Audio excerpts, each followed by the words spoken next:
Hey everyone, it's Kristen Graziano with HomeSmart, and I'm here to give you another market update for February.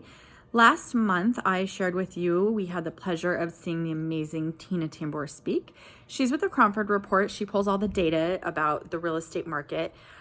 She is the go-to person in the Arizona real estate market. And today's information, whoa. So last month, I shot a video. I told you guys the market was really hot. 2020 is going to be a great year. Let me just tell you. So one of the data metrics that she talked about today is that they track for every 100 homes that are active and for sale, they track the number of homes that are under contract. A lot of areas, are in what's considered a frenzy state. So I'll get to that in a minute. But Valley-wide right now, we are at 89 properties under contract per every 100 that is active on the market. The data she showed goes back 5 years. We've not been in this place in at least 5 years, and I'm going to guess much further back. Also, we've got the lowest inventory we have had since 2005. That's a long time. We're going back 15 years, back when the market was like crazy hot. I'll touch on that in a minute too. So, there are parts of the valley, and actually several parts of the valley, where there is at least one under contract property per one active property. But then beyond that, she showed us the chart, and this is a huge difference from 4 weeks ago. There are several zip codes in the valley that are now at 2 under contract properties for every 1 active property for sale. What does this mean? It is a total frenzy out there. The exact term she used when she came in, she's like, it's a scorched earth out there. So if you're out there looking, I would say she put it best. If you're a buyer, literally every single week that goes by that you don't go under contract on a home, you are going to pay more for it, and there is just less and less available. So it's really, really tough on buyers out there right now.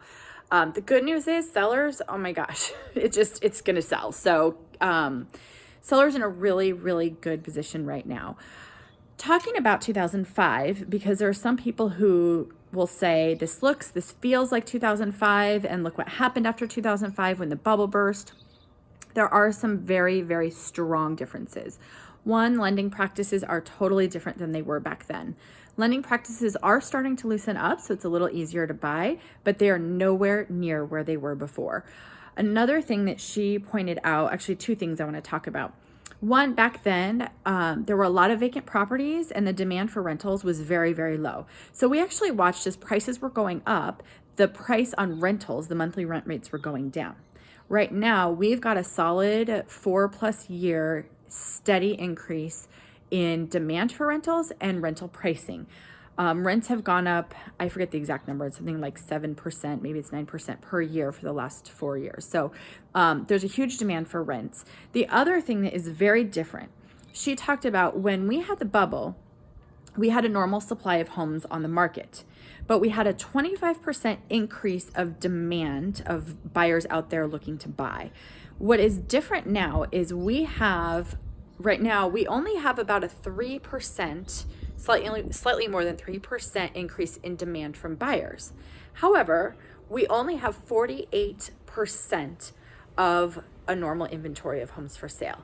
So our supply is way down and our demand is slightly above normal. So it's a very, very different scenario than we saw last time. Also, we have an additional 1 million+ people in the valley here than we had when this happened 15 years ago. So lots of good data, lots of good information. Again, if you're a seller, if you're considering selling, give us a call. We'll let you know there's a lot of options out there. There's a lot of investors willing to buy a property at a slight discount and close on it super quick. But on top of that, there's a lot of buyers out there that are desperate for a home. So we can give you the price range of what you'll sell your home for depending on who your buyer is. And then you get to choose. Do you want the fast, easy route? Or do you want to go with getting the most amount of money? And everybody's different. There's plenty of people who say, you know what, I would rather just get my house sold. I'd rather have the peace of mind. I don't care if it costs me, if I lose $10,000 than I could have gotten by selling it, to a buyer who's going to use it. So give us a call. We'll lay out your options for you. You decide which route you want to go. And I hope everyone's having a great day. If you have any questions about what's going on in the market, post them. I'd love to get you answers, and I'll talk with everyone soon. Bye.